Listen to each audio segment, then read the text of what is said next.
Kebutuhan gizi pada ibu hamil. Nutrisi ibu hamil merupakan hal penting yang harus dipenuhi selama kehamilan berlangsung. Resiko akan kesehatan janin yang sedang dikandung dan ibu yang mengandung akan berkurang jika ibu hamil mendapatkan gizi dan nutrisi yang seimbang.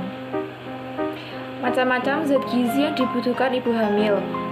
1. Asam folat, bentuk vitamin B kompleks yang larut dalam air. 2. Kalsium, mineral yang penting bagi manusia antara lain bagi metabolisme tubuh. 3. Vitamin D, salah satu nutrisi yang dibutuhkan tubuh guna menjaga kadar kalsium dan fosfat.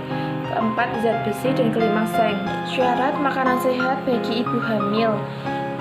1. Menyediakan energi yang cukup atau kalori untuk kebutuhan kesehatan tubuh ibu hamil dan pertumbuhan bayi. 2. Menyediakan semua kebutuhan ibu dan bayi meliputi protein, lemak, vitamin, dan mineral. Dapat menghindarkan pengaruh negatif bagi bayi. Dan terakhir, mendukung metabolisme tubuh ibu dalam memelihara berat badan sehat, kadar gula darah, dan tekanan darah. Akibat kelebihan dan kekurangan gizi pada ibu hamil. Kelebihan, ibu hamil menjadi gemuk dan bisa menjadi faktor penyulit saat persalinan. 2. Menyebabkan kencing manis dan preeklamsia.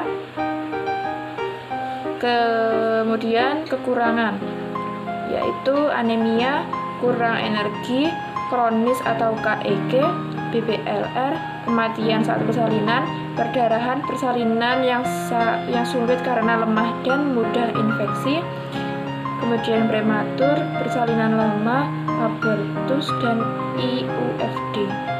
Manfaat gizi seimbang pada ibu hamil. 1. Memenuhi kebutuhan zat gizi pada ibu hamil. 2. Mencapai status gizi pada ibu hamil dalam keadaan normal sehingga dapat menjalani kehamilan yang baik dan aman. Membentuk jaringan untuk tubuh kembang janin dan kesehatan ibu, mengatasi permasalahan selama kehamilan, dan ibu memperoleh energi yang cukup berfungsi untuk menyusui setelah kelahiran bayi. Syarat makanan bayi dan anak. 1. Memenuhi kecukupan energi dan semua zat gizi. Umur. 2. Pola menu seimbang, bahan makan mudah didapat sesuai kebiasaan makan dan selera makan.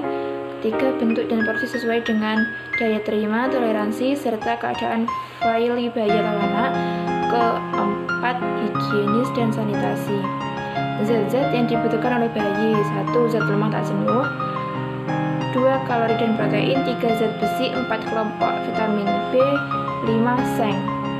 Gizi seimbang bayi dan balita. Gizi seimbang yaitu gizi yang sesuai dengan kebutuhan tubuh melalui makanan sehari-hari sehingga tubuh bisa aktif, sehat optimal, tidak terganggu penyakit, dan tubuh tetap sehat. Gizi seimbang dapat dipenuhi dengan pemberian makanan. Tujuan pemberian nutrisi pada bayi dan balita: menanamkan kebiasaan makan yang baik dan benar kepada anak, memberikan gizi yang seimbang sesuai kebutuhan untuk tumbuh kembang anak yang optimal, memelihara dan meningkatkan daya tahan tubuh anak terhadap penyakit. Kekurangan dan kelebihan gizi. 1. Kekurangan, berat bayi lahir rendah, gangguan pertahanan tubuh, gangguan pertumbuhan, kurang energi kronis, kekurangan gizi seperti energi, protein, zat besi, menyebabkan berbagai keterbatasan antara lain pertumbuhan mendatar, berat dan tinggi badan menyimpang dari pertumbuhan normal. Keadaan kurang gizi juga berasosiasi dengan keterlambatan perkembangan motorik. Kemudian kelebihan, terjadinya obesitas karena adanya ketidakseimbangan antara asupan energi dan energi yang dikeluarkan atau digunakan untuk beraktivitas. Kemudian pemberian gizi yang tidak sesuai dengan pertumbuhan dan perkembangan anak dapat menyebabkan pertumbuhan anak tersebut mengalami gangguan. Terakhir, gangguan ini bisa disebabkan karena kekurangan gizi maupun kelebihan. Ciri-ciri tumbuh kembang anak. 1. Perkembangan menimbulkan perubahan. 2. Pertumbuhan dan perkembangan pada tahap awal menentukan perkembangan selanjutnya. 3. Pertumbuhan dan perkembangan mempunyai kecepatan yang berbeda. 4. Perkembangan berkolerasi dengan pertumbuhan. 5. Perkembangan mempunyai pola yang tetap. Aspek perkembangan anak yang perlu dipantau. 1. Gerak motorik halus atau gerak halus. 2. Gerak motorik kasar atau gerak kasar. 3. Aspek perkembangan anak yang perlu dipantau. 4. Kemampuan bicara dan bahasa. 5. Sosialisasi dan kemandirian. Faktor-faktor yang mempengaruhi pertumbuhan dan perkembangan. 1. Faktor pertumbuhan fisik. Penambahan berat badan tergantung dari makanan, hormon, dan faktor keturunan. 2. Faktor perkembangan otak.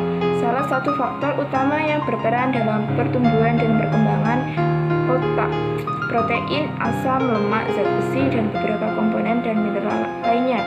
3. Faktor sosial.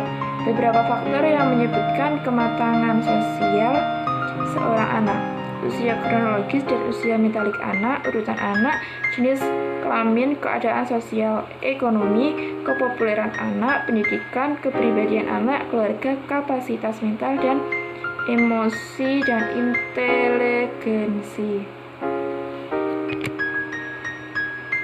Pengaruh zat gizi terhadap pertumbuhan dan perkembangan. 1. Pertumbuhan. Bertambahnya ukuran dan jumlah sel serta jaringan interselular berarti bertambahnya ukuran fisik dan struktur tubuh sebagian atau keseluruhan, sehingga dapat diukur dengan satuan panjang dan berat perkembangan. Kemudian perkembangan. Bertambahnya struktur dan fungsi tubuh yang lebih kompleks dalam kemampuan gerak kasar, gerak halus, bicara dan bahasa, serta sosialisasi dan kemandirian. Sekian yang dapat saya sampaikan. Jika ada kurang lebihnya saya mohon maaf. Wassalamualaikum warahmatullahi wabarakatuh.